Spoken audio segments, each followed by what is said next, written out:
Luminosity TV. I'm Sylvia Emichetti. One of the biggest lessons that I'm learning at the moment is the simplicity of how things are. How everything in the universe just seems to align beautifully, if only it is left alone in its naturalness and not distorted, not redesigned or tampered with by our human cleverness and the cunningness of our ego. It's a beautiful world that we live in. It's a perfect school that was created for us to come and learn, to observe, to experience, and to partake, so that through our own little activities here and there, working hand in hand harmoniously with all the other living beings, the world will flourish. To do this, we have to look to nature for our answers. You only need to look at the animals and the plants and all that is classed as part of nature. You'll notice how they manage to find balance and stability, and how everything is in order to the minute details, how they seem to do exactly what they were designed to do, vibrating with simplicity and beauty all around them, so that we humans are the ones who are then astonished, and we say, oh wow, look at that beautiful garden. Oh, look at that waterfall. It's so refreshing and so lovely. But you don't hear the rose say to the lilies, I alone made this garden beautiful. What have you been doing? Neither do you find an ant hill that was built by just one special ant. No, everything works hand in hand. The ones with the little task and the ones with the big task all play in their roles to achieve the natural order of things, allowing them to flourish without interfering in the name of I want to do, or I'm the one who did it, or I want to show that I can accomplish it. Only humans like the sound of being singled out and worshipped with praises, of being validated by their peers and in need of their egos massaged. They say, if you try as much as possible to starve your ego, your true self will come alive.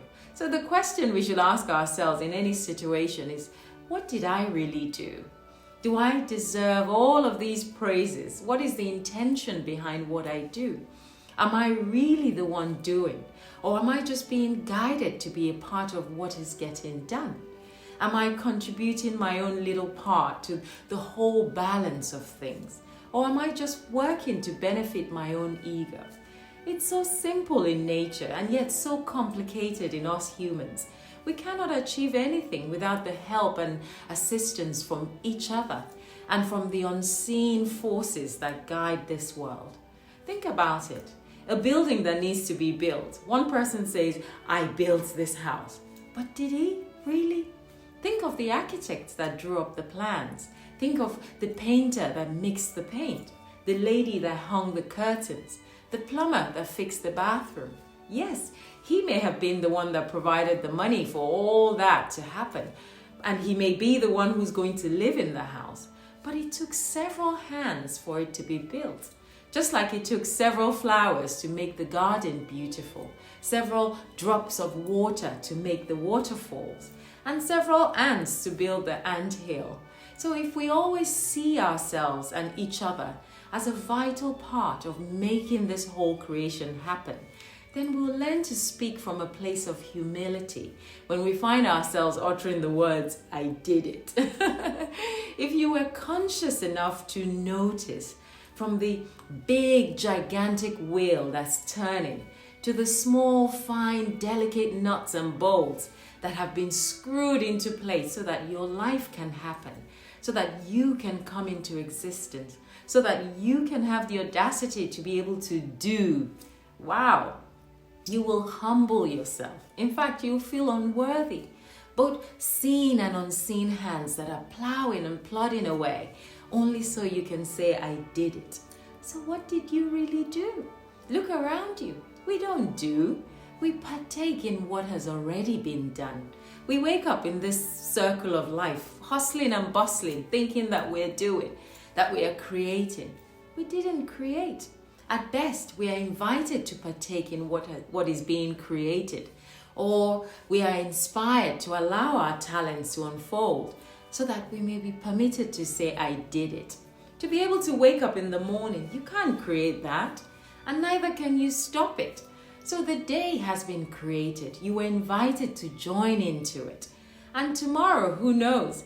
You might not get an invite. So whilst you have today, let us work together, both big and small, both young and old, to bring balance and harmony. So I've learned to stop massaging my ego by wanting to do. I'm going to do this, I'm going to do that.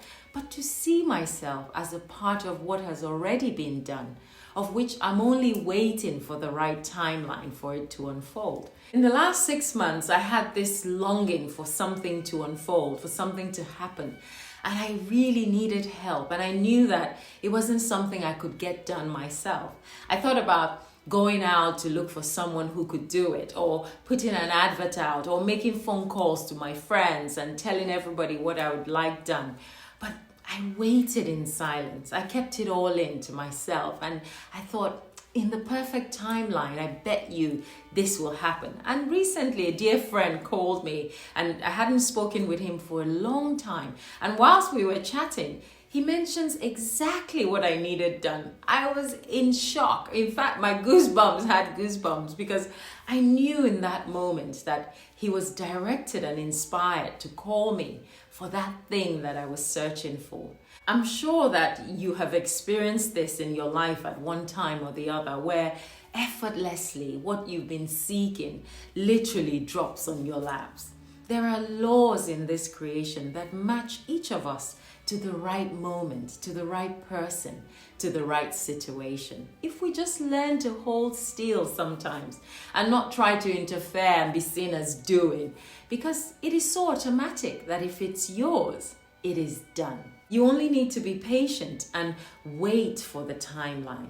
When I say this, most people struggle with the idea of letting things happen on their own accord, because we're so used to the idea of I'm a go-getter, so I like to get things done. We live in a world where you are expected to think like this, because the patient dog gets no bone because all the greedy dogs have eaten all the bones. But when you maintain that there's not a lot that you are doing, but that you're only being blessed with the opportunity to be part of the whole, you will strive to make that little part that you are bringing in harmonious with the rest. And that is what you see when you look at the waterfalls, when you look at the beautiful garden, or that bird that's singing. All of them are doing their little magic to bring harmony and balance. So to go on a journey is to go on the shoulders of so many people. We are never alone. Same with you going to your destination and you say, I've arrived.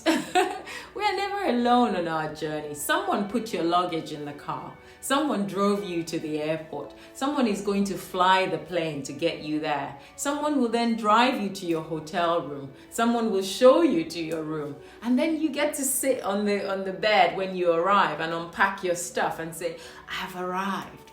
But if you think about it, so many hands got you to that destination. You probably did the easiest part, which was booking your ticket and maybe taking a shower that morning.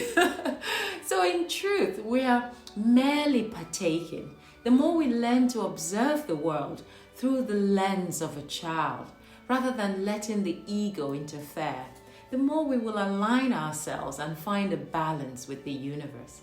To do this, we must recognize the language that the universe speaks to us. And most times, it is only a quiet whisper with no words at all.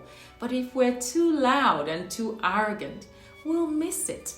So stay connected to your true self and keep your heart open, knowing that you're not alone on this journey. And you can't do everything solely on your own, from start to finish, without the help of many, many unseen hands that guide us throughout the journey.